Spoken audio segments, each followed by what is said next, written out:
March 10-ാം തീയതിയിലെ UPSC civil service എക്സാമിന് relevant ആയിട്ടുള്ള കുറച്ച് ടോപ്പിക്കുകളാണ് നമ്മൾ ഡിസ്കസ് ചെയ്യാൻ വേണ്ടി പോകുന്നത്. അതിലാദ്യത്തേത് മധ്യപ്രദേശിലുള്ള മാധവ് നാഷണൽ പാർക്കിനെ ഒരു ടൈഗർ റിസർവ് ആയിട്ട് പ്രഖ്യാപിക്കാൻ പോകുന്നു. ഇന്ത്യയിലെ 58ാമത്തെ ടൈഗർ റിസർവ് ഈ ഒരു മാധവ് നാഷണൽ പാർക്കിനെ പ്രഖ്യാപിക്കുന്നു എന്ന് പറഞ്ഞിട്ടുള്ള ഒരു വാർത്തയാണ്.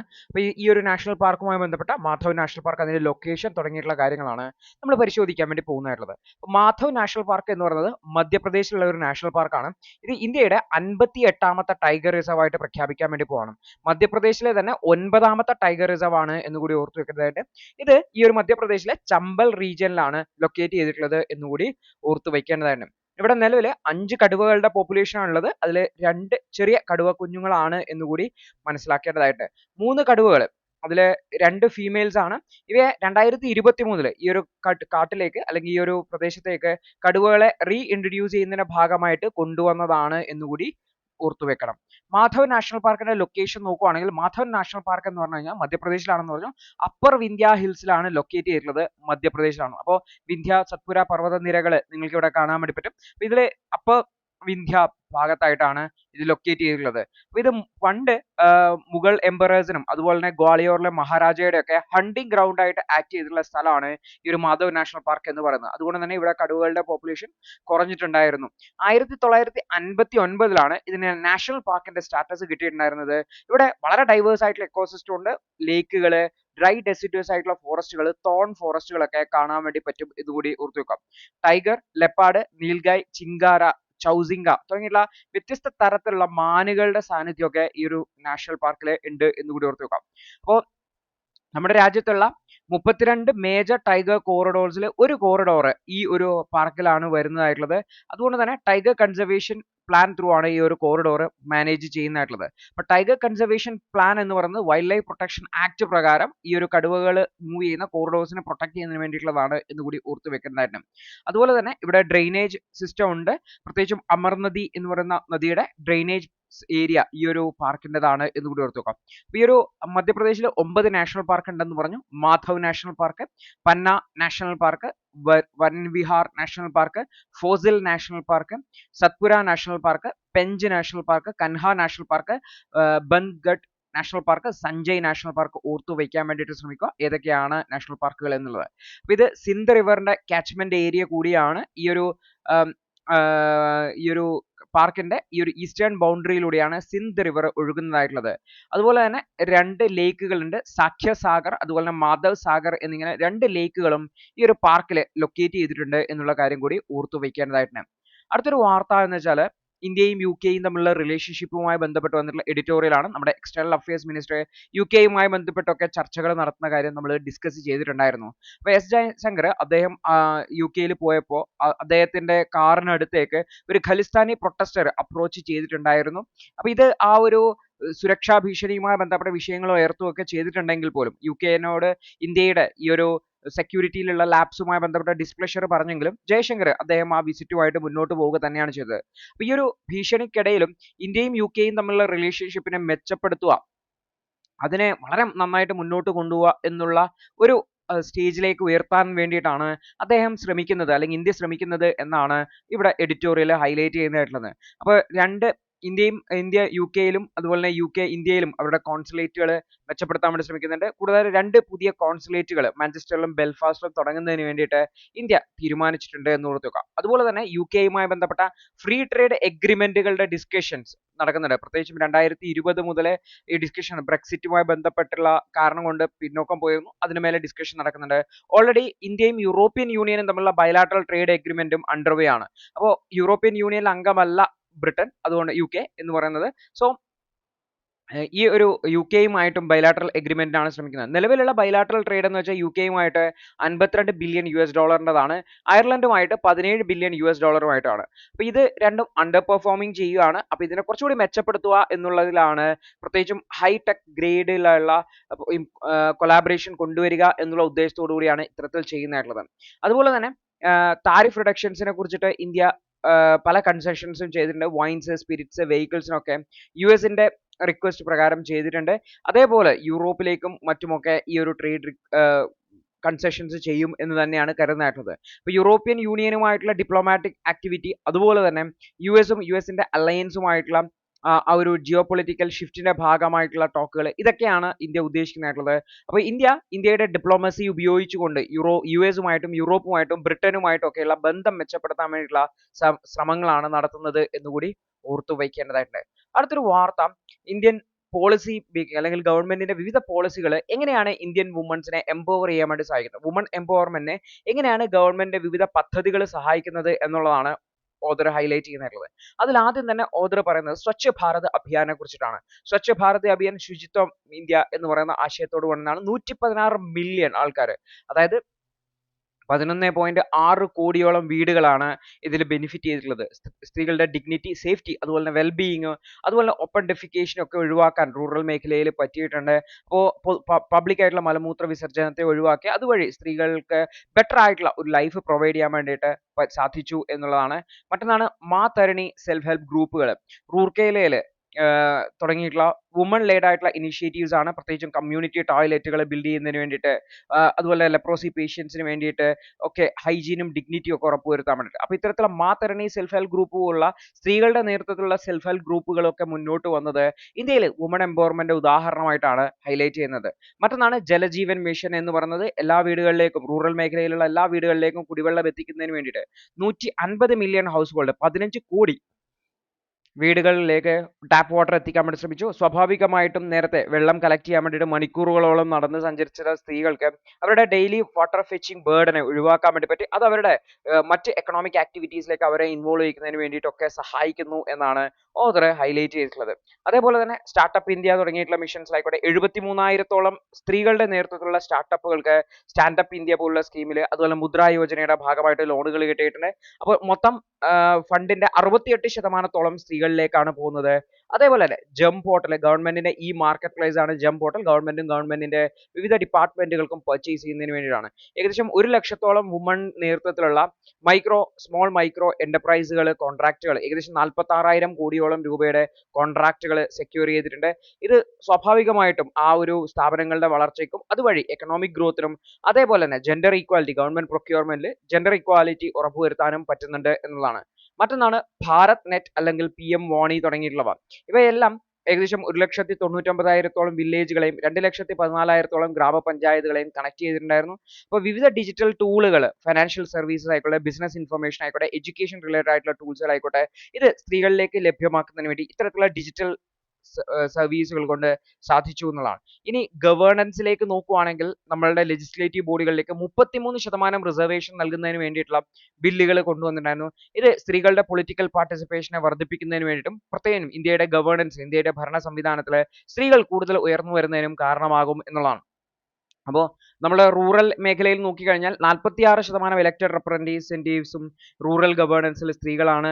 അവർ പോളിസികളെ ഇൻഫ്ലുവൻസ് ചെയ്യുന്നുണ്ട്. ഫാമിലീസിൻ്റെയും കമ്മ്യൂണിറ്റീസിൻ്റെയും ഒരു ആവശ്യങ്ങൾ മനസ്സിലാക്കിക്കൊണ്ട് ഹെൽത്ത് കെയറിലും എഡ്യൂക്കേഷനിലും പബ്ലിക് സേഫ്റ്റിയിലൊക്കെ കൃത്യമായിട്ടുള്ള പോളിസികൾ കൊണ്ടുവരാൻ വേണ്ടിയിട്ട് ഇവരെ കൊണ്ട് പറ്റുന്നുണ്ട് എന്നുള്ളതാണ്.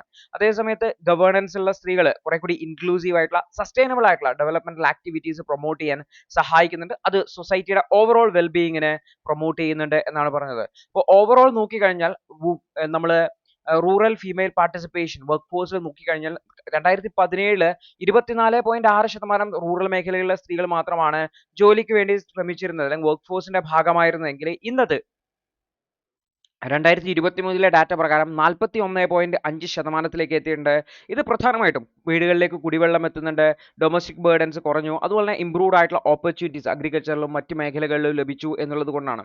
അതേപോലെ തന്നെ സയൻസ്, ടെക്നോളജി, എഞ്ചിനീയറിംഗ്, മാത്തമാറ്റിക്സ് തുടങ്ങിയിട്ടുള്ള വിഷയങ്ങളിൽ സ്റ്റെം സബ്ജക്റ്റുകളിൽ നിലവിൽ 43% എൻറോൾമെന്റ് സ്ത്രീകളാണ് എന്നുള്ളതാണ്. അപ്പോൾ ഇന്ത്യയുടെ ടെക്നിക്കൽ വർക്ക് ഫോഴ്സിന്റെ വലിയൊരു കോൺട്രിബ്യൂഷൻ, വലിയൊരു വൈറ്റൽ റോള് സ്ത്രീകൾ വരുന്നു എന്നുള്ളത് ഇത് കാണിക്കുന്നുണ്ട്. അതുകൊണ്ടാണ് പ്രധാനമന്ത്രി G20-യിലും മറ്റുമൊക്കെ when woman prosper the world prospers എന്ന രീതിയിൽ പറഞ്ഞിട്ടുണ്ടായിരുന്നത്. പ്രത്യേകിച്ചും സ്ത്രീകളുടെ ഇംപവർമെന്റ്, അതിന്റെ ഇമ്പോർട്ടൻസിനെ ഹൈലൈറ്റ് ചെയ്യുന്നതായിരുന്നു പ്രധാനമന്ത്രിയുടെ ഈ ഒരു പ്രഖ്യാപനം എന്നുകൂടി ഓർത്ത് വെക്കുക. അപ്പോൾ ഇത്തരത്തിലുള്ള ഇനീഷ്യേറ്റീവ്സ് കണ്ടിന്യൂ ചെയ്യേണ്ടതായിരുന്നു. സ്ത്രീകളുടെ നേതൃത്വത്തിലുള്ള ബിസിനസ്സുകൾക്ക് സപ്പോർട്ട് ചെയ്യുക, സ്കിൽ ഡെവലപ്മെന്റ് പ്രോഗ്രാംസിന് ആവശ്യമായിട്ടുള്ള സപ്പോർട്ട് ചെയ്യുക, ഫൈനാൻഷ്യൽ ഇൻക്ലൂഷൻ പ്രോഗ്രാമുകൾ നടത്തുക. ഇതെല്ലാം ഇന്ത്യയുടെ ഫ്യൂച്ചറിനെ മെച്ചപ്പെടുത്താൻ വേണ്ടി ശ്രമിക്കും. ഇന്ത്യയുടെ ഇന്ത്യയിൽ ലാസ്റ്റിംഗ് ചേഞ്ചസ് കൊണ്ടുവരുന്നുണ്ട്. ജനറേഷൻസിൽ ഈ ഒരു ജെൻഡർ ഇക്വിറ്റി ഒക്കെയുള്ള ഒരു സൊസൈറ്റിയെ ഡെവലപ്പ് ചെയ്തെടുക്കാൻ ഇതൊക്കെ സഹായിക്കും എന്നുകൂടി ഓർത്തു വയ്ക്കേണ്ടതായിട്ടുണ്ട്. അടുത്തൊരു വാർത്ത ഇന്ത്യയും മൗറീഷ്യസും തമ്മിലുള്ള ടൈസുമായി ബന്ധപ്പെട്ടാണ്. കാരണം ഇന്ത്യൻ പ്രധാനമന്ത്രി മാർച്ച് 11, 12 തീയതികളിൽ മൗറീഷ്യസ് സന്ദർശിക്കുകയാണ്. അതിന്റെ ഭാഗമായിട്ട് വന്നിട്ടുള്ള വാർത്തയാണ് എന്ന് ഓർത്ത് വെക്കാം. അപ്പോൾ മോദി മൗറീഷ്യസിന് ഇൻഡിപെൻഡൻസ് ഡേ ഡെലിബ്രേഷനിൽ, അതായത് ഇൻഡിപെൻഡൻസ് ഡേ സെലിബ്രേഷൻ മാർച്ച് 12 നടക്കുമ്പോൾ അദ്ദേഹം അതിൽ പങ്കെടുക്കുന്നുണ്ട്. അപ്പോൾ രണ്ട് രാജ്യങ്ങളും തമ്മിലുള്ള ബന്ധം മെച്ചപ്പെടുത്തുന്നതിന്റെ ഒരു സിമ്പലായിട്ട് നമുക്കിതിനെ കാണാവുന്നതാണ്. മൗറീഷ്യസിലെ പുതിയ ഗവൺമെന്റ് വന്നിട്ടുണ്ടായിരുന്നു. നവിചന്ദ്ര രാംഗൂലത്തിന്റെ നേതൃത്വത്തിൽ അദ്ദേഹം ഇന്ത്യയുമായിട്ടുള്ള ബന്ധം മെച്ചപ്പെടുത്തുന്നതിന്റെ ഭാഗമായിട്ടാണ് ഈ ഒരു രാജ്യങ്ങളുമായിട്ടുള്ള സെക്യൂരിറ്റി അതുപോലെ തന്നെ പ്രോസ്പെരിറ്റി തുടങ്ങിയ മേഖലകളിൽ സഹകരിക്കുന്നതിന്റെ ഭാഗമായിട്ടാണ് ഇന്ത്യൻ പ്രധാനമന്ത്രിയെ ക്ഷണിച്ചത് എന്ന് പറയാൻ പറ്റും. അപ്പോൾ ഈ ഒരു സിവോഗർ രസ്മുഗൽ അദ്ദേഹം മൗറീഷ്യസിന്റെ ഫസ്റ്റ് പ്രൈം മിനിസ്റ്റർ ആയിരുന്നു. അദ്ദേഹം നേതാജി സുഭാഷ് ചന്ദ്രബോസിനെ ഇന്ത്യൻ ഇൻഡിപെൻഡൻസ് മൂവ്മെന്റിൽ നേതാജി സുഭാഷ് ചന്ദ്രബോസിന്റെ ഇമ്പോർട്ടൻസിനെയൊക്കെ ഹൈലൈറ്റ് ചെയ്യുകയും ഒക്കെ ചെയ്തിട്ടുണ്ടായിരുന്നു. അതുകൊണ്ട് തന്നെ ഇന്ത്യയുമായിട്ട് വളരെയധികം ബന്ധമുള്ള ഒരു രാജ്യമാണ് നമുക്ക് മൗറീഷ്യസ് എന്ന് പറയാൻ വേണ്ടി പറ്റും. ഏകദേശം മൗറീഷ്യസിലെ 70% പോപ്പുലേഷനും ഇന്ത്യൻ ഡിസെൻഡിലുള്ളതാണ്. പ്രധാനമായിട്ടും ബീഹാർ, ഉത്തർപ്രദേശ് തുടങ്ങിയിട്ടുള്ള സംസ്ഥാനങ്ങളിൽ നിന്ന് പോയിട്ടുള്ള ആൾക്കാരുടെ പിന്തുടർച്ചക്കാരാണ് ഇന്ന് മൗറീഷ്യസിലുള്ള 70% പോപ്പുലേഷൻ എന്ന് പറയുന്നത്. അതുകൊണ്ട് തന്നെ ഭോജ്പുരി ലാംഗ്വേജ്, അവിടുത്തെ കൾച്ചറൽ ട്രഡീഷൻസ് തുടങ്ങിയിട്ടുള്ളവ മൗറീഷ്യസിലേക്ക് പകർത്തപ്പെട്ടിട്ടുണ്ട് എന്ന് ഓർത്തു വെക്കണം.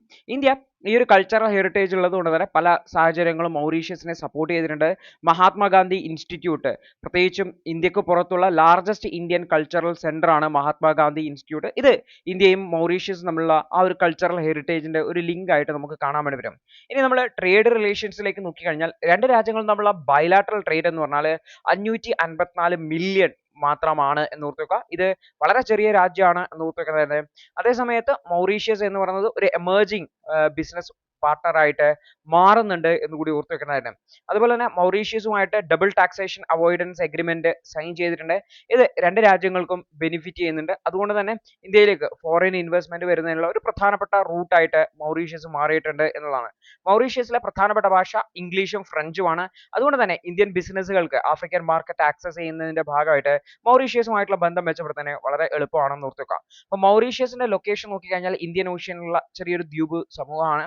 മഡഗാസ്കറിന് ഈസ്റ്റേൺ സൈഡിലായിട്ട് നമുക്ക് കാണാൻ പറ്റും. മൗറീഷ്യസിന്റെ എക്സ്ക്ലൂസീവ് എക്കണോമിക് സോൺ എന്ന് പറഞ്ഞാൽ ഏകദേശം 2.3 മില്യൺ സ്ക്വയർ കിലോമീറ്റേഴ്സ് വരും. അത് മാരിടൈം സെക്യൂരിറ്റിയുമായി ബന്ധപ്പെട്ട് വളരെ ഇമ്പോർട്ടന്റ് ആണ്. അതുപോലെ റീജിയണൽ സ്റ്റെബിലിറ്റിയുമായി ബന്ധപ്പെട്ട് വളരെ ഇമ്പോർട്ടന്റ് ആണെന്ന് ഓർത്ത് വെക്കുക. അപ്പോൾ ഈ ഇന്ത്യ അതിൻ്റെ അടുത്തുള്ള അഗാലേഗ ഐലൻഡിലും മറ്റുമൊക്കെ കോസ്റ്റൽ റഡാർ സ്റ്റേഷൻസ് ഇൻസ്റ്റാൾ ചെയ്തിട്ടുണ്ട് ജോയിന്റ് സർവൈലൻസിന് വേണ്ടിയിട്ട്. അതുപോലെ തന്നെ ഇന്ത്യയുമായിട്ട് information fusion centre, security related ആയിട്ടുള്ള ഇൻഫർമേഷൻ ഷെയറിങ്ങിന് വേണ്ടിയിട്ടുള്ള സെന്റേഴ്സും സ്റ്റാർട്ട് ചെയ്തിട്ടുണ്ട് എന്ന് കൂടി ഓർത്തുക. അതുപോലെ തന്നെ കൊളംബോ സെക്യൂരിറ്റി കോൺക്ലേവിന്റെ ഭാഗമായിട്ട് ഇന്ത്യയും മൗറീഷ്യസും പരസ്പരം സഹകരിച്ച് പ്രവർത്തിക്കുന്നുണ്ട് ഇന്ത്യൻ ഓഷ്യനിലെ സെക്യൂരിറ്റിയുമായി ബന്ധപ്പെട്ട്. പ്രത്യേകിച്ചും ചൈനയുടെ ഇൻഫ്ലുവൻസ് ഈ ഒരു റീജിയനിൽ വർദ്ധിക്കുന്നതിന്റെ ഭാഗമായിട്ട് ഇന്ത്യയും മൗറീഷ്യസും ഒക്കെ കൊളംബോ സെക്യൂരിറ്റി കോൺക്ലേവിന്റെ ഭാഗമായിട്ട് പരസ്പരം സഹകരിച്ച് പ്രവർത്തിക്കുന്നുണ്ട് എന്നുകൂടി ഓർത്തു വയ്ക്കേണ്ടതായിട്ടുണ്ട്. അടുത്തൊരു വാർത്ത എന്ന് പറഞ്ഞു കഴിഞ്ഞാൽ ജെൻഡർ ഇക്വാലിറ്റിയുമായി ബന്ധപ്പെട്ടതാണ്. അപ്പോൾ ജെൻഡർ ഇക്വാലിറ്റി എന്ന് പറയുന്നത് ഹയർ ജുഡീഷ്യറിയിൽ വലിയ ഗ്യാപ്പ് ആണുള്ളത് എന്നുള്ളതാണ് ഓദർ ഹൈലൈറ്റ് ചെയ്യുന്നത്. റീസെൻ്റ് ആയിട്ട് രണ്ട് ജുഡീഷ്യറി എന്നുള്ള രണ്ട് ജഡ്ജസിനെ റിമൂവ് ചെയ്തതുമായി ബന്ധപ്പെട്ട് സുപ്രീം കോടതിയിൽ ഒരു വിഷയം വന്നു. നമ്മൾ ഡിസ്കസ് ചെയ്തിട്ടുണ്ട് രണ്ട് വനിതാ ജഡ്ജിമാരെ റിമൂവ് ചെയ്തതുമായി ബന്ധപ്പെട്ട്. അപ്പോൾ ആ ഒരു വിഷയമായിട്ടൊക്കെ ലിങ്ക് ചെയ്ത് വുമൺ പാർട്ടിസിപ്പേഷൻ ഇൻ ജുഡീഷ്യറി എന്ന് പറയുന്നത് ഇമ്പോർട്ടൻ്റ് ആയിട്ടുള്ള ഒരു സബ്ജക്റ്റ് ആയിട്ട് നമുക്ക് മാറും. അപ്പോൾ ഇവിടെ നമ്മൾ നോക്കുകയാണെങ്കിൽ ഇന്ത്യയിലെ ആദ്യത്തെ വുമൺ ലോയർ എന്ന് പറയുന്നത് കോർണീലിയ സൊറാബ്ജിയാണ്. 1924 പ്രാക്ടീസ് ചെയ്യാൻ വേണ്ടി തുടങ്ങിയിട്ടുള്ളത്. അതിനുശേഷം ഒരുപാട് വുമൺ ലോയേഴ്സ് വന്നിട്ടുണ്ടായിരുന്നു. സീനിയർ അഡ്വക്കേറ്റ്സും അതുപോലെ ലോവർ ജുഡീഷ്യറി റോൾസിലൊക്കെ ഒരുപാട് വനിതകളെ നമുക്ക് കാണാൻ വേണ്ടി വരും. പക്ഷെ ആ ഹൈക്കോടതികളിലെ റെപ്രസെന്റേഷൻ നമ്മൾ നോക്കിക്കഴിഞ്ഞാൽ ഈ 14.27%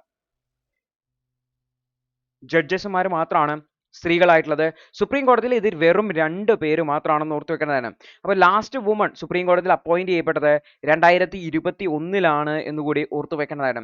അപ്പോൾ ഈ ഒരു സ്ത്രീകളെ ഈ ഒരു ജുഡീഷ്യറിയിലേക്ക് അപ്പോയിന്റ് ചെയ്യുന്നത് വളരെ കുറവാണ് കമ്പയർഡ് ടു മെൻ എന്നാണ് പറയുന്നതായിട്ടുള്ളത്.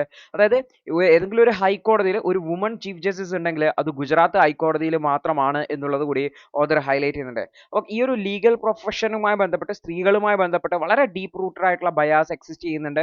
അതായത് സ്ത്രീകൾ അവരുടെ മെറിറ്റ് പ്രൂവ് ചെയ്യുന്നില്ല, അല്ലെങ്കിൽ മെറിറ്റ് പ്രൂവ് ചെയ്യേണ്ടതായിട്ടുണ്ട് എന്നുള്ള ഒരു ഇതാണ് പറയാനായിട്ടുള്ളത്. അതുകൊണ്ട് തന്നെ ഈ ജഡ്ജ്മാൻഷിപ്പിലേക്കൊക്കെ വരുമ്പോഴത്തേക്ക് സ്ത്രീകൾക്ക് ഗ്രേറ്റർ സ്ക്രൂട്ടനി, കുറച്ച് അധികം പരിശോധനകൾക്ക് ശേഷം മാത്രമാണ് ജഡ്ജസ് റോളിലേക്കും മറ്റുമൊക്കെ സ്ത്രീകളെ പരിഗണിക്കുന്നത് എന്നുള്ളതാണ്. ഇതുകൂടാതെ കൊളീജിയം സിസ്റ്റം ഒപ്പേക്ക് ആണെന്നുള്ളത് കൊണ്ട് തന്നെ എന്തൊക്കെ ചർച്ചകളാണ് കൊളീജിയം സിസ്റ്റത്തിലേക്ക് നടക്കുന്നത്, ഏതൊക്കെ പേരുകളാണ് പരിഗണിച്ചത്, എന്തുകൊണ്ടാണ് പല പേരുകളും പരിഗണിക്കാതെ പോയത് തുടങ്ങിയുള്ളതിനെ സംബന്ധിച്ച് കൃത്യമായിട്ടുള്ള ഒരു ഐഡിയ കിട്ടുന്നില്ല. പലപ്പോഴും സ്ത്രീകളുടെ പേരുകൾ കൊളീജിയം സിസ്റ്റത്തിൽ തള്ളിക്കളയുന്ന സാഹചര്യം ഉണ്ടാവാം എന്നുള്ളതാണ്. അപ്പോൾ സ്ത്രീകളെ നോമിനേറ്റ് ചെയ്യുന്നതിന് വേണ്ടിയിട്ടും അതിനെ എന്തുകൊണ്ട് പരിഗണിച്ചില്ല എന്നതിനെ സംബന്ധിച്ച് കൃത്യമായിട്ടുള്ള ഡാറ്റ കൊളീജിയം സിസ്റ്റത്തിന്റെ അഭിപ്രായങ്ങൾ പുറത്തേക്ക് വരേണ്ടതായിട്ടുണ്ട് എന്നുള്ളതാണ്.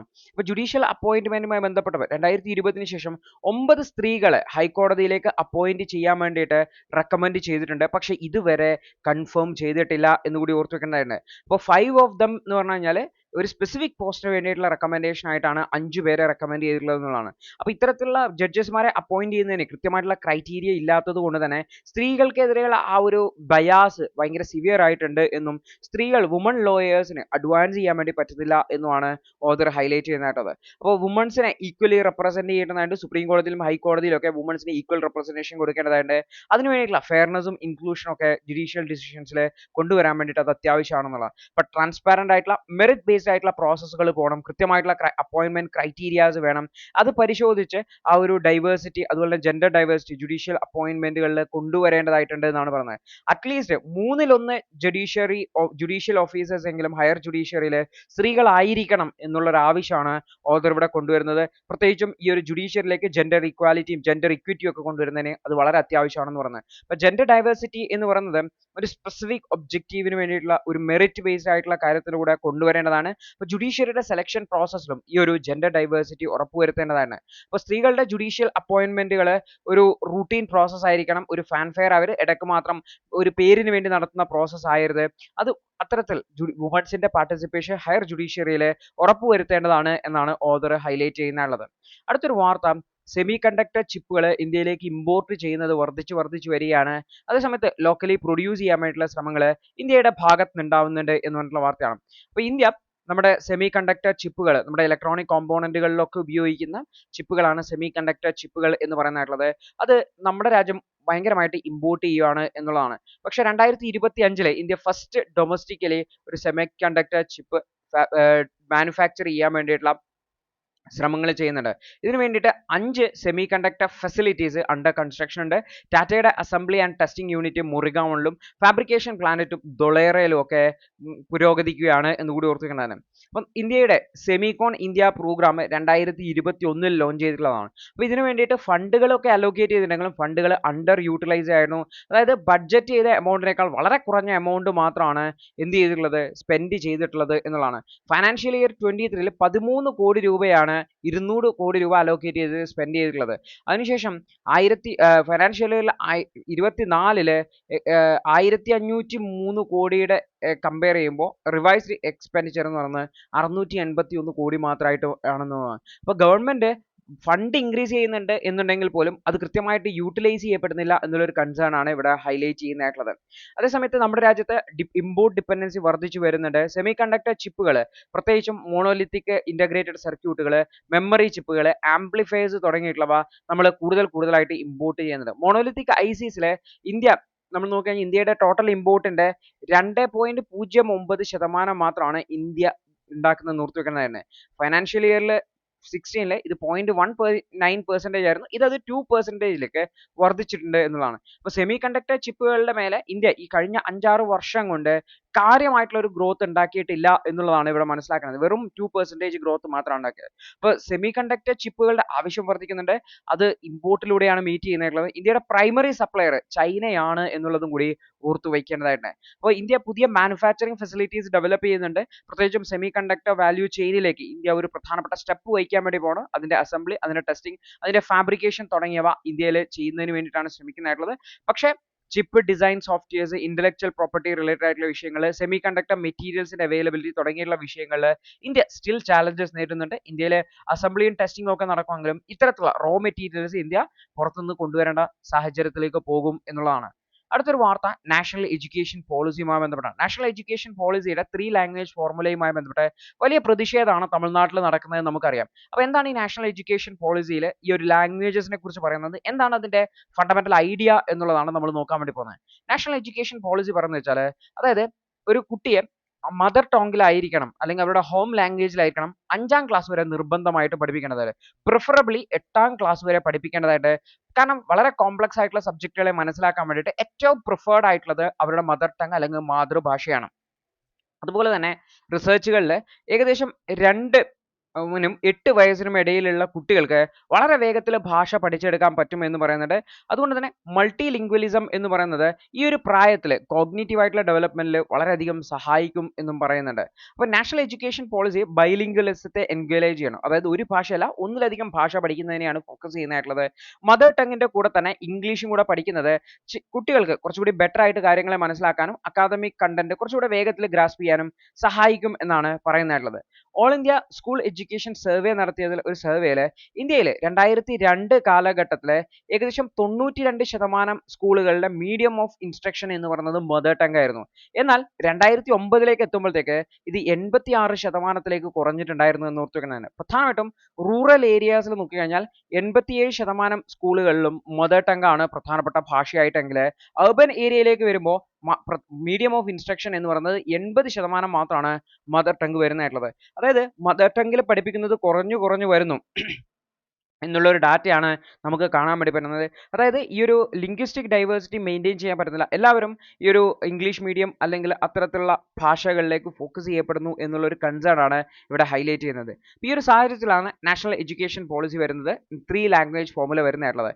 നാഷണൽ എഡ്യൂക്കേഷൻ പോളിസി 2020 അവർ 1968 3 ലാംഗ്വേജ് ഫോർമുലയെ കുറച്ചുകൂടി ഫ്ലെക്സിബിലിറ്റിയോടുകൂടി ഓഫർ ചെയ്യുകയാണ് ചെയ്തിട്ടുള്ളത്. അതായത് ഒരു ലാംഗ്വേജും ഒരു സ്റ്റേറ്റിന് മേലെയും ഇമ്പോസ് ചെയ്യുന്നില്ല എന്നുള്ളതാണ്. അതായത് വിവിധ ലാംഗ്വേജുകൾ 3 ലാംഗ്വേജുകൾ പഠിക്കാം. അതിൽ സംസ്കൃതം, ക്ലാസിക്കൽ ലാംഗ്വേജ് ആയിട്ടുള്ള തമിഴ്, തെലുഗു, മലയാളം ഇവയെ ഉൾപ്പെടുത്തിയിട്ടുണ്ട്. ഈവൻ നോൺ ഇന്ത്യൻ ലാംഗ്വേജ് പാലി, പേർഷ്യൻ തുടങ്ങിയുള്ളവയും കരിക്കുലത്തിന്റെ ഭാഗമായിട്ടുണ്ട്. ഈ ഒരു മദർ ടങ് ലേണിങ്ങിനെ സപ്പോർട്ട് ചെയ്യുന്നതിന് വേണ്ടിയിട്ട് high quality education materials, science text ബുക്കുകളും മറ്റുമൊക്കെ റീജിയണൽ ലാംഗ്വേജിൽ അവൈലബിൾ ആക്കാൻ വേണ്ടിയിട്ടും NCERT ശ്രമിച്ചിട്ടുണ്ട് എന്ന് കൂടി ഓർത്തു വെക്കുന്നതാണ്. അപ്പോൾ ഡിജിറ്റൽ ബുക്സുകൾ 104 ഭാഷകളിലും ഡയലക്ട്സിലുമായിട്ട് NCERT 2024 പബ്ലിഷ് ചെയ്തിട്ടുണ്ട് എന്ന് കൂടി ഓർത്തു വെക്കുന്നതാണ്. അതേപോലെ തന്നെ ഈ വിദ്യാഭ്യാസത്തിൽ ഫോറിൻ ലാംഗ്വേജ് ആയിട്ടുള്ള Korean, Japanese, French, German, Spanish, Russian ഒക്കെ സെക്കൻഡറി സ്കൂൾ ലെവലിൽ പഠിക്കുന്നതിന് വേണ്ടിയിട്ടൊക്കെയുള്ള അവസരങ്ങൾ നൽകുന്നുണ്ട് എന്ന് കൂടി ഓർത്തു വെക്കുന്നതാണ്. അതുപോലെ തന്നെ ലോകവും രാജ്യങ്ങളുമായിട്ടുള്ള ബന്ധം മെച്ചപ്പെടുത്തുന്നത് സ്റ്റുഡൻസിനെ ഒരു ഇന്ത്യൻ ലാംഗ്വേജും 1 ഫോറിൻ ലാംഗ്വേജും ക്ലാസ് ലെവലിലും 12ലും ഒക്കെ ചൂസ് ചെയ്യാൻ വേണ്ടി പറ്റും എന്ന് കൂടി ഓർത്തു വെക്കേണ്ടതായിട്ടുണ്ട്. അപ്പോൾ വളരെ ഫ്ലെക്സിബിൾ ആയിട്ടുള്ള രീതിയിലാണ് പോകുന്നതായിട്ടുള്ളത്. പക്ഷെ അവിടെ ഹിന്ദി എന്ന് പറയുന്ന ഭാഷ വരുമ്പോഴാണ് തമിഴ്നാടുവിലെ ഇഷ്യൂസ് ഡെവലപ്പ് ചെയ്യുന്നത് എന്ന് കൂടി ഓർത്തു വെക്കുന്നതായിട്ട്.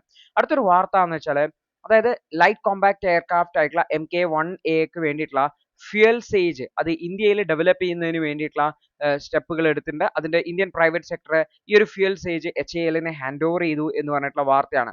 അപ്പോൾ റിയർ ഫ്യൂൽ സേജ് എന്ന് പറയുന്ന ഭാഗം LCA ലൈറ്റ് കോമ്പാക്ട് എയർക്രാഫ്റ്റ് ആയിട്ടുള്ള തേജസ് MK-1A അത് ആൽഫ ടോക്കോൾ എഞ്ചിനീയറിംഗ് സർവീസസ് ബിൽഡ് ചെയ്തിട്ട് ഹിന്ദുസ്ഥാൻ എയ്റോനോട്ടിക്സ് ലിമിറ്റഡിനെ ഹാൻഡ് ഓവർ ചെയ്തു എന്നുള്ളതാണ്. അതായത് ഈ ഒരു ഫ്യൂൽ സേജ് എന്ന് പറയുന്നത് എയർക്രാഫ്റ്റിന്റെ ഒരു കീ പാർട്ടാണ്. പ്രത്യേകിച്ചും ഈ ഒരു പൈലറ്റ് അതുപോലെ തന്നെ സപ്പോർട്ടിംഗ് ടെയിൽ സെക്ഷനൊക്കെ ഹോൾഡ് ചെയ്യുന്നതിന് വേണ്ടിയിട്ടുള്ള ഒരു ഭാഗമാണ് എന്ന് ഓർത്തു വെക്കുന്നത്. അപ്പോൾ ഡിഫൻസ് മിനിസ്റ്റർ രാജ്നാഥ് സിംഗ് ഇന്ത്യയുടെ ഡിഫൻസ് മേഖലയിലേക്ക് ഇന്ത്യയുടെ സെൽഫ് റിലയൻസിന്റെ ഒരു പ്രധാനപ്പെട്ട പബ്ലിക് പ്രൈവറ്റ് പാർട്ട്ണർഷിപ്പിലൂടെയുള്ള ഒരു കീ മൈൽ സ്റ്റോൺ ആയിട്ടാണ് ഈ ഒരു ഈവന്റിനെ പ്രഖ്യാപിച്ചിട്ടുള്ളതെന്നും കൂടി ഓർത്തുക്കുന്നതാണ്.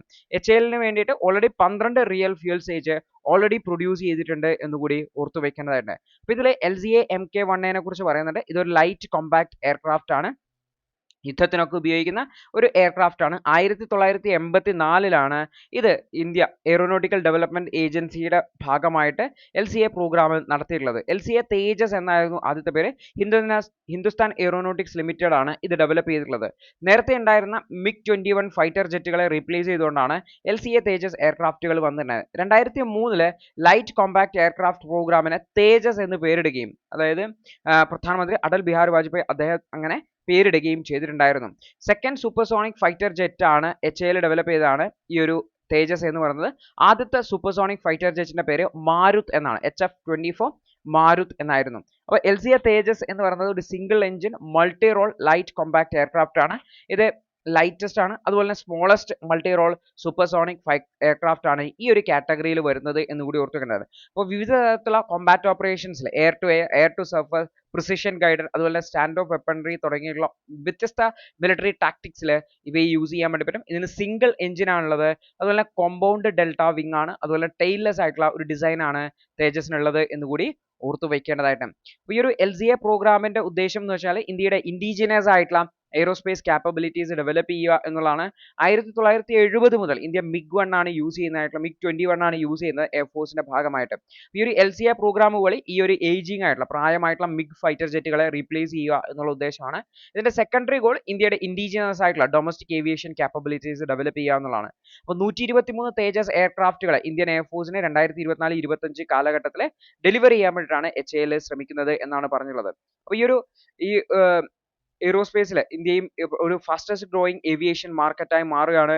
പ്രത്യേകിച്ചും ഹൈ ആൾട്ടിറ്റ്യൂഡ് മെഡിസിനിലും മറ്റുമൊക്കെയുള്ള റിസർച്ചുകൾ നടക്കുന്നുണ്ട്. അതുപോലെ തന്നെ മോഡേൺ വാർഫെയറിലും മറ്റുമൊക്കെ ആവശ്യമായിട്ടുള്ള എയ്റോസ്പേസ് ഡെവലപ്മെന്റും നടക്കുന്നുണ്ട് എന്നുകൂടി ഓർത്തുക. അതുപോലെ തന്നെ മൈക്രോഗ്രാവിറ്റി എഫക്ട്സ്, ഈ റേഡിയേഷൻ എക്സ്പോഷർ, സൈക്കോളജിക്കൽ സ്ട്രെസ് തുടങ്ങിയിട്ടുള്ള പല മേഖലകളിലും മെഡിക്കൽ ഇഷ്യൂസിന്റെ ഈ ഒരു മേഖലയിലൊക്കെ റിസർച്ചുകൾ നടക്കുന്നുണ്ട് എന്നുകൂടി ഓർത്തു വയ്ക്കേണ്ടതായിട്ടുണ്ട്. അടുത്തൊരു വാർത്ത, സിറിയയിൽ അധികാര കൈമാറ്റം ഉണ്ടായിരുന്നു. അതിനുശേഷം 1000-ഓളം ആൾക്കാരാണ് കമ്മ്യൂണൽ ക്ലാഷിൽ കൊല്ലപ്പെട്ടത് എന്ന് പറഞ്ഞിട്ട് ഒരു വാർത്തയാണ് വന്നിട്ടുള്ളത്. അപ്പോൾ മുഹമ്മദ് അൽ ജൊഹാലി അദ്ദേഹമാണ് ഇന്ററിം പ്രസിഡന്റ് ആയിട്ട് സിറിയയിൽ ഉയർന്നു വന്നിട്ടുള്ളത്. അതിനുശേഷം വലിയ ക്ലാഷസ്, വയലന്റ് ആയിട്ടുള്ള ക്ലാഷസ് ആണുള്ളത് മെഡിറ്ററേനിയൻ കോസ്റ്റൽ റീജിയനിൽ ഉണ്ടാവുന്നതായിട്ടുള്ളത്. അതിന് സമാധാനത്തിന് വേണ്ടി അദ്ദേഹം ശ്രമങ്ങൾ നടത്തുന്നുണ്ട് എന്ന് പറഞ്ഞിട്ടുള്ള വാർത്തയാണ്. ഏകദേശം 1000-ഓളം ആൾക്കാരാണ് 2 ദിവസത്തിനുള്ളിൽ കൊല്ലപ്പെട്ടിട്ടുള്ളത്.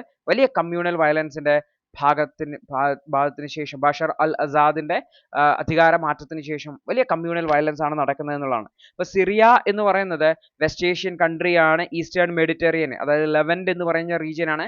മെഡിറ്ററേനിയൻ സീയുടെ ഈസ്റ്റേൺ മാർജിനെയാണ് ലെവന്റ് എന്ന് വിളിക്കുന്നത്. ഇത് UPSC ഓൾറെഡി ചോദിച്ചതാണ്, ദ ലെവന്റ് എന്ന് പറയുന്നത് ഏത് റീജിയൻ ആണെന്നുള്ളത് പ്രിലിംസിന് ചോദിച്ചിട്ടുള്ളതാണ്. അപ്പൊ ഈസ്റ്റേൺ മാർജിനെയാണ് വിളിക്കുന്നത്. ഇപ്പൊ മെഡിറ്ററേനിയൻ സീ ആണ് ഒരു സൈഡിൽ തുർക്കി, ഒരു സൈഡിൽ ഇറാഖ്, ഒരു സൈഡിൽ ജോർദാൻ, ഒരു സൈഡിൽ ഇസ്രായേലും ലെബനനാണ് വരുന്നത്. ഇതിന്റെ സൈപ്രസ് ആണ് മെഡിറ്ററേനിയൻ സീയിൽ ഒരു സൈഡിൽ വരുന്നതെന്ന് ഓർത്തു വെക്കുക. ക്യാപിറ്റൽ ദമാസ്കസ് ആണ് എന്നുകൂടി ഓർത്തു വെക്കേണ്ടതായിട്ട്. ഇതാണ് സിറിയയുടെ ലൊക്കേഷൻ, ഇതാണ് സൈപ്രസ് എന്ന് പറയുന്നത്. ലെബനൻ നമുക്ക് ഇവിടെ കാണാൻ പറ്റും, ഇസ്രായേലുമായിട്ട് ബോർഡർ ഉണ്ട്, ജോർദാനുമായിട്ട് ബോർഡർ ഉണ്ട്, ഇറാഖുമായിട്ടും തുർക്കിയുമായിട്ടും ബോർഡർ ഉള്ള ഒരു കൺട്രി ആണെന്ന് ഓർത്തു വെക്കുക. അപ്പൊ ഈ ഒരു റീജിയൻ ആണ് ലെവന്റ് റീജിയൻ എന്ന് വിളിക്കുന്നത്, eastern margin of the Mediterranean see എന്നുകൂടി ഓർത്തു വയ്ക്കേണ്ടതായിട്ടുണ്ട്. അടുത്തൊരു വാർത്ത, കൗണ്ടർഫെയ്റ്റ് കറൻസി അല്ലെങ്കിൽ കള്ള നോട്ടുകളെ തിരിച്ചറിയുന്നതിന് വേണ്ടിയിട്ട് ഇന്ത്യൻ ടീം ഒരു ഡബ്ലി സെക്യൂർ ആയിട്ടുള്ള ഒരു മഷി ഉണ്ടാക്കി എന്ന് പറഞ്ഞിട്ടുള്ള വാർത്തയാണ്. അപ്പോൾ എന്താണ് ഈ ഒരു ഡ്യുവൽ ഫ്ലൂറസെന്റ് ഇങ്ക്, എങ്ങനെയാണ് ഇത് ഡെവലപ്പ് ചെയ്തിട്ടുള്ളത് തുടങ്ങിയിട്ടുള്ള കാര്യങ്ങളാണ് നമ്മൾ മനസ്സിലാക്കാൻ വേണ്ടി പോകുന്നുള്ളത്. അപ്പോൾ കറൻസികളുടെ പ്രിന്റിങ്ങിൽ വളരെയധികം സെക്യൂരിറ്റി മെഷേഴ്സ് എടുക്കാറുണ്ട്. കാരണം കള്ളപ്പണം അല്ലെങ്കിൽ കള്ളപ്പണം എന്ന് പറയാൻ പറ്റില്ല, കറൻസി പ്രിന്റ് ചെയ്യുന്ന കൗണ്ടർഫെയ്റ്റ് കറൻസികൾ ഉണ്ടാക്കുന്നത് തടയുന്നതിന് വേണ്ടിയിട്ട്. അപ്പോൾ കൗണ്ടർഫെയ്റ്റിംഗ് എന്ന് പറഞ്ഞു കഴിഞ്ഞാൽ മെഡിസിനിലും കൺസ്യൂമർ ഗുഡ്സിലും ഒക്കെ ഡ്യൂപ്ലിക്കേറ്റ് സാധനങ്ങൾ ഉണ്ടാക്കുന്നത്. പക്ഷെ അത് കറൻസിയിൽ ഉണ്ടാക്കുന്നത് എന്ന് പറഞ്ഞാൽ വളരെ ഒരു സെക്യൂരിറ്റി ത്രെട്ടാണ്. അപ്പോൾ സെക്യൂരിറ്റി പ്രിന്റിംഗ് എന്ന് പറയുന്നതിൽ പ്രധാനമായിട്ടും ഹോളോഗ്രാംസ്, വാട്ടർമാർക്കുകൾ, സ്പെഷ്യൽ ഇങ്കുകളൊക്കെ യൂസ് ചെയ്യുക എന്നുള്ളതാണ്. അപ്പോൾ ഇത്തരത്തിലുള്ള കൂടാതെ ഇൻവിസിബിൾ ആയിട്ടുള്ള ബാർകോഡുകൾ അല്ലെങ്കിൽ RFID ചിപ്പുകളൊക്കെ ഇൻകോർപ്പറേറ്റ് ചെയ്യുക എന്നുള്ളതൊക്കെ ഇത്തരത്തിലുള്ള ഹോളോഗ്രാംസും ഒക്കെ ഇൻകോർപ്പറേറ്റ് ചെയ്യുക എന്നുള്ള വിവിധ മെത്തേഡുകൾ ചെയ്യാറുണ്ട്. അപ്പോൾ ഇന്ത്യൻ സയന്റിസ്റ്റുകൾ ഒരു പുതിയ ഇങ്ക് ഡെവലപ്പ് ചെയ്തു എന്നുള്ളതാണ്. ഈ institute of nano science and technology അതുപോലെ ബാർക്കിലെ സയന്റിസ്റ്റുകൾ ചേർന്നിട്ടാണ് നാനോ പാർട്ടിക്കിൾസ് യൂസ് ചെയ്തിട്ടുള്ള ഒരു ഇങ്ക് ഡെവലപ്പ് ചെയ്തിട്ടുള്ളത്. കൗണ്ടർഫെയ്റ്റിംഗ്, കള്ള കറൻസികളെ തടയാൻ വേണ്ടിയിട്ടാണ്. SR2BIFC strontium bismuth fluoride contain ചെയ്യുന്ന അതിന്റെ നാനോ പാർട്ടിക്കിൾസ് എല്ലാം അതുപോലെ ലാന്തൻ അയോൺസ് വെച്ചിട്ടുള്ള ഡോപ്പ് ചെയ്തിട്ടുള്ള ഒരു പോളിവിനൈൽ ക്ലോറൈഡ് ബേസ്ഡ് ആയിട്ടുള്ള ഇങ്ക് ആണ് ഡെവലപ്പ് ചെയ്തിട്ടുള്ളത്. അപ്പോൾ ഇതിന് ഫ്ലൂറസെൻസ് പ്രോപ്പർട്ടീസ് ഉണ്ട്. അൾട്രാ വയലറ്റിലും അതുപോലെ നിയർ ഇൻഫ്രാറെഡ് ലൈറ്റിലും ഒക്കെ ഇത് തെളിഞ്ഞ് കാണാൻ വേണ്ടി പറ്റും. അതായത് നിലവിലുള്ള കറന്റ് ഇങ്കുകളെ കമ്പയർ ചെയ്യുമ്പോൾ, കറൻസി പ്രിന്റ് ചെയ്യാൻ ഉപയോഗിക്കുന്ന കറന്റ് ഇങ്കുകളെ കമ്പയർ ചെയ്യുമ്പോൾ കുറച്ചുകൂടി ബെറ്റർ ആയിട്ടുള്ളതാണ് എന്നുകൂടി ഓർത്തുവെക്കുന്നത്. ഗഡോലീനിയം, വാനഡേറ്റ് തുടങ്ങിയിട്ടുള്ള ബയോലൂമിനസെന്റ് സെക്യൂരിറ്റി ഇങ്കുകളും ഓൾറെഡി ഇന്ത്യ ഡെവലപ്പ് ചെയ്തിട്ടുണ്ട് എന്നുകൂടി ഓർത്തുവെക്കുന്നത്. ഇതിനെ യൂറോപ്പിയവുമായിട്ടൊക്കെ ലിങ്ക് ചെയ്തിട്ട് റെഡ് ആൻഡ് ഗ്രീൻ ലൈറ്റിലും അൾട്രാ വയലറ്റ് ലൈറ്റിലും ഒക്കെ കാണാൻ പറ്റുന്ന രീതിയിലുള്ള ഇങ്കുകളായിട്ട് മാറ്റിയിട്ടുണ്ട് എന്നുള്ളതാണ്. അപ്പോൾ ഇത്തരത്തിലുള്ള ഇങ്കുകൾ പ്രത്യേകിച്ചും സിമ്പിൾ സ്ക്രീൻ പ്രിന്റിംഗ് വഴി നമുക്ക് നോട്ടുകൾ പ്രിന്റ് ചെയ്യാൻ വേണ്ടി പറ്റും. അതുകൊണ്ട് തന്നെ വ്യത്യസ്ത എൻവയോൺമെന്റൽ കണ്ടീഷൻസിൽ വളരെ എഫക്റ്റീവ് ആണ്. ഇത് യുവി ലൈറ്റിൽ ബ്ലൂ കളറിലും അതുപോലെ തന്നെ 395 നാനോമീറ്റർ വേവ് ലെങ്ത് ഉള്ള ലൈറ്റിൽ മജന്ത കളറിലും അതുപോലെ തന്നെ ഇൻഫ്രാറെഡിൽ ഓറഞ്ച് റെഡ് കളറിലുമായിട്ടാണ് കാണാൻ വേണ്ടി വരിക. അപ്പോൾ ഇത് വ്യത്യസ്ത ലേയേഴ്സ് ഓഫ് സെക്യൂരിറ്റി നമുക്ക് ഇങ്ങനെ വ്യത്യസ്ത ഈ മെറ്റീരിയൽ വെച്ച് നോട്ട് പ്രിന്റ് അടിച്ച് ആണോ എന്ന് നമുക്ക് ചെക്ക് ചെയ്യാൻ വേണ്ടി പറ്റും എന്നുള്ളതാണ് പ്രത്യേകത ആയിട്ടുള്ളത്. ഇത് വളരെ ലോ കോസ്റ്റ് ആയിട്ടുള്ള ഒരു ടെക്നോളജിയാണ്. അതുകൊണ്ട് തന്നെ വിവിധ സെക്യൂരിറ്റി ആപ്ലിക്കേഷൻസിന് വളരെ പൊട്ടൻഷ്യൽ ആയിട്ടുള്ള യൂസ് ഉള്ളതാണ്, പ്രത്യേകിച്ചും കറൻസി പ്രിന്റിംഗുമായി ബന്ധപ്പെട്ട് എന്നുള്ളതാണ്. അപ്പോൾ ഈ ഒരു പ്രിന്റ് സ്ക്രീൻ പ്രിന്റിങ്ങിന് വേണ്ടി യൂസ് ചെയ്യാൻ വേണ്ടി പറ്റും. പക്ഷേ ഓഫ്സെറ്റ് പ്രിന്റിങ്ങിനും മറ്റുമൊക്കെ ഉപയോഗിക്കുന്നതിന് വേണ്ടിയുള്ള ശ്രമങ്ങൾ, അതായത് ഇന്ന് കറൻസി നോട്ടുകൾ പ്രിന്റ് ചെയ്യാൻ വേണ്ടിയിട്ട് ഓഫ്സെറ്റ് പ്രിന്റിംഗ് ആണ് യൂസ് ചെയ്യുന്നത്. അതിന് വേണ്ടിയിട്ട് എങ്ങനെ യൂസ് ചെയ്യാം എന്നുള്ളതുമായി ബന്ധപ്പെട്ട ഡെവലപ്മെന്റ് നടക്കുന്നത്. അപ്പോൾ ഇതിന്റെ അപ്ലിക്കബിലിറ്റി ഇംപ്രൂവ് ചെയ്യുന്നതിന് വേണ്ടി ലാർജ് സ്കെയിൽ ലെവലിലേക്ക് ഈ ഒരു പ്രിന്റിംഗ് കൊണ്ടുവരുന്നതിന് ആവശ്യമായിട്ടുള്ള കോംപ്ലക്സ് ആയിട്ടുള്ള സെക്യൂരിറ്റി ഫീച്ചേഴ്സ് കൂടി ഇൻകോർപ്പറേറ്റ് ചെയ്യേണ്ടത് അത്യാവശ്യമാണ് എന്നുകൂടി ഓർത്തു വെക്കേണ്ടതുണ്ട്.